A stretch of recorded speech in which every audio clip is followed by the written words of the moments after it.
The Blue River was once again calm after the grand baptism showdown between the SDA and APO churches. The villagers of Harmony Hill had gone home, chattering excitedly about the day's events, but little did they know, River Mumma was far from done. The guardian of the river had seen enough to decide that both churches needed a little lesson in humility, and she was going to make sure they never forgot it. As the sun dipped below the horizon and darkness fell over the village, River Mumma surfaced once more, her shimmering scales glowing softly in the moonlight. "Dem think they can come to me, River, have dem little showdown, and walk away without showing proper respect," she murmured to herself, a mischievous smile playing on her lips. "Me have something special for dem. Oh yes." The next day was Monday, and the villagers went about their usual business. But by mid-morning, strange things began to happen at both the SDA and APO churches. At the SDA church,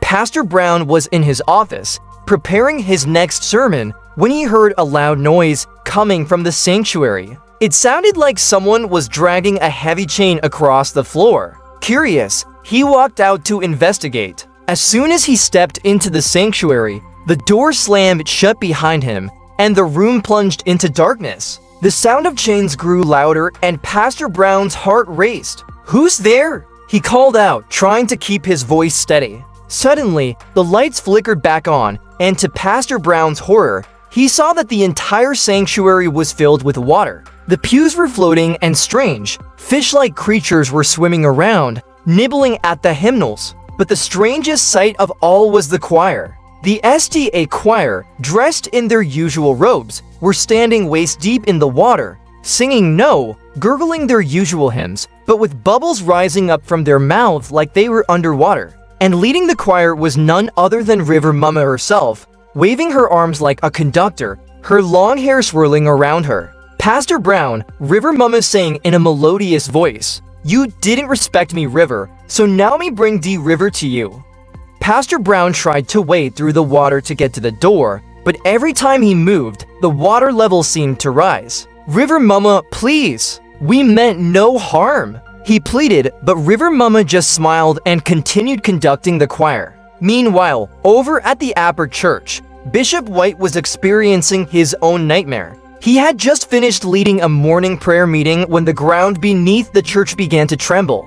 The congregation looked around in alarm as the walls started to shimmer and shake. "Everyone stay calm," Bishop White shouted, trying to keep order, but his voice was drowned out by the sound of rushing water. Before anyone could react, a huge wave of water burst through the church doors, sweeping everyone off their feet. The congregation floundered in the water, grabbing onto whatever they could find: pews, hymnals, even each other, as the church was transformed into a swirling, chaotic whirlpool. And there, floating serenely in the center of it all, was River Mumma, her eyes twinkling with amusement. "Bishop White," she called out sweetly, you people think you could outdo the SDA, but me River don't play favorites."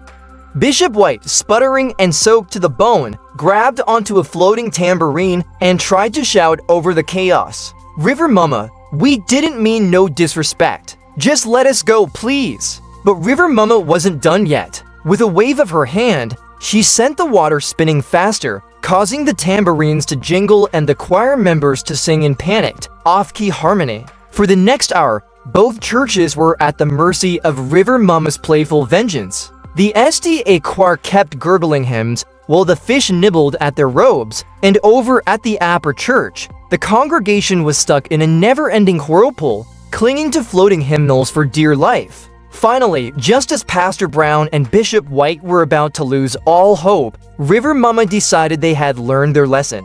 With a flick of her tail, she drained the water from both churches, leaving the congregations soaking wet but unharmed. "Let this be a reminder," River Mumma said, her voice echoing through both sanctuaries, "that you must always show respect to me, River. Next time, me might not be so kind." With that, she disappeared back into the Blue River, leaving behind a mess of waterlogged pews, drenched hymnals, and very humbled church leaders. The villagers of Harmony Hill couldn't stop laughing when they heard what happened. For weeks, they teased the SDA and APO members, asking if they needed snorkels for their next service or if they planned to add swimming lessons to the baptismal classes. But despite the jokes, both Pastor Brown and Bishop White took the lesson to heart. From that day on, whenever either church planned a baptism at the Blue River, they made sure to offer a prayer of thanks to River Mumma first, leaving a small offering of flowers by the water's edge as a sign of respect. And River Mumma? She watched over the Blue River with a smile, knowing that the villagers had learned that even in the middle of a friendly rivalry, respect and humility were what mattered most. And if anyone ever forgot,